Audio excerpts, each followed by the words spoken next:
আসসালামু আলাইকুম viewers, welcome to my channel. কেমন আছেন সবাই? আশা করছি যে যেখানে আছেন আল্লাহর রহমতে অনেক ভালো আছেন। তো আজকে আমি আপনাদের সাথে শেয়ার করব কোকোলা নুডলস রেসিপি। তো আশা করছি আপনাদের কাছে ভালো লাগবে। আর এই নুডলস খেতে কিন্তু আমরা সবাই কম বেশি পছন্দ করি।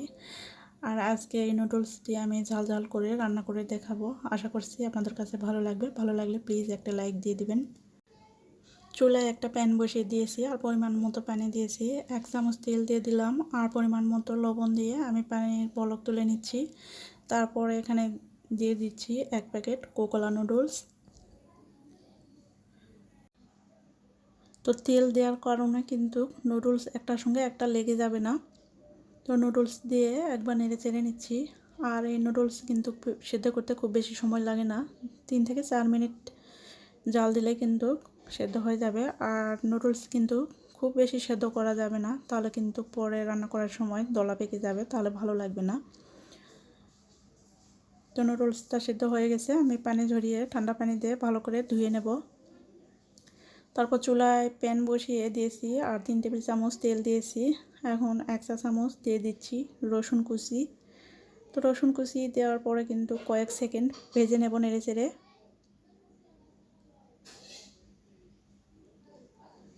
এখন এখানে দিয়ে দেব 2টা পেঁয়াজ কুচি।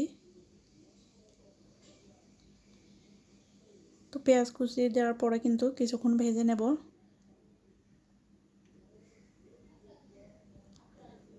তো পেঁয়াজটা একটু নরম হয়ে যাওয়া পর্যন্ত ভেজে নেব। এখন দিয়ে দিচ্ছি 2টা কাঁচা মরিচ কুচি করে দিয়েছি, দিয়ে আবারও একটু নেড়ে চেড়ে নিচ্ছি কয়েক সেকেন্ড।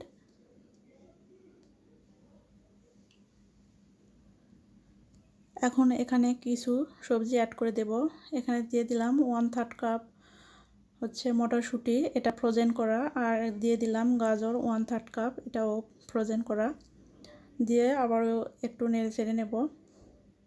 আর এগুলো থেকে কিন্তু একটু পানি বেরিয়ে আসবে, আর পানিটা টেনে যাওয়া পর্যন্ত এভাবে নেড়ে চেড়ে রান্না করে নেব। মটরশুঁটি আর গাজর আগে থেকে সেদ্ধ করা ছিল, এর জন্য খুব বেশিক্ষণ কিন্তু রান্না করতে হবে না। এভাবে কিছুক্ষণ আমি নেড়ে চেড়ে নেব পানিটা টেনে যাওয়া পর্যন্ত। তো এখন দিয়ে দিচ্ছি একটা টমেটো কুচি, এটা কিন্তু ফ্রোজেন করা। আবার একটু নেড়ে চেড়ে নিচ্ছি। এখন আমি এখানে দিয়ে দিলাম স্বাদ অনুযায়ী লবণ। 1/2 চা চামচের থেকে একটু কম দিয়ে দিলাম হলুদ গুঁড়া। 1 চা চামচের থেকে একটু কম দিয়ে দিলাম লাল মরিচের গুঁড়া। তো যেহেতু আমি এটা ঝাল ঝাল করে রান্না করব, এর জন্য আমি কাঁচা মরিচ ব্যবহার করেছি, আবার লাল মরিচে দিয়েছি। আর নুডলস প্যাকেটের ভিতরে যে মশলা ছিল ওটাও দিয়ে দিয়েছি। দিয়ে মশলাগুলো একসঙ্গে একটু ভুনা করে নিচ্ছি। এখন দিয়ে দিচ্ছি আগে থেকে সেদ্ধ করে রাখা নুডলস।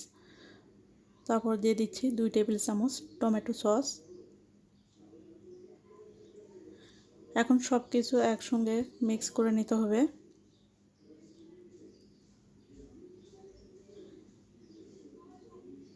তো এটা নাড়াচাড়ার সুবিধার্থে কিন্তু আমি কাঁটা চামচ দিয়ে একটু নেড়ে নেব।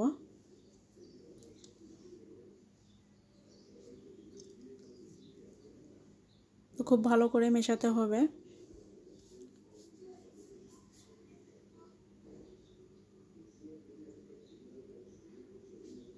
তো আমার নুডলস রান্না কিন্তু হয়ে গেছে, এখন আমি নামিয়ে নেব। তো দেখতে পাচ্ছেন কালারটা কেমন হয়েছে। এখন পরিবেশন করে দেখিয়ে দিচ্ছি। তো কালারটা কিন্তু মাশাআল্লাহ অনেক সুন্দর এসেছে। আর এই নুডলস খেতেও কিন্তু অনেক মজা, ঝাল ঝাল। কে কে খেতে পছন্দ করেন এই ঝাল ঝাল নুডলস রেসিপি, অবশ্যই কমেন্টসে জানাবেন। ভিডিওটি যদি ভালো লাগে লাইক কমেন্ট শেয়ার করে দেবেন। আর অবশ্যই আমার চ্যানেলটিকে সাবস্ক্রাইব করে পাশে থাকা বেল আইকনটি প্রেস করে রাখবেন। আজকে এখানেই বিদায় নিচ্ছি। আল্লাহ হাফেজ।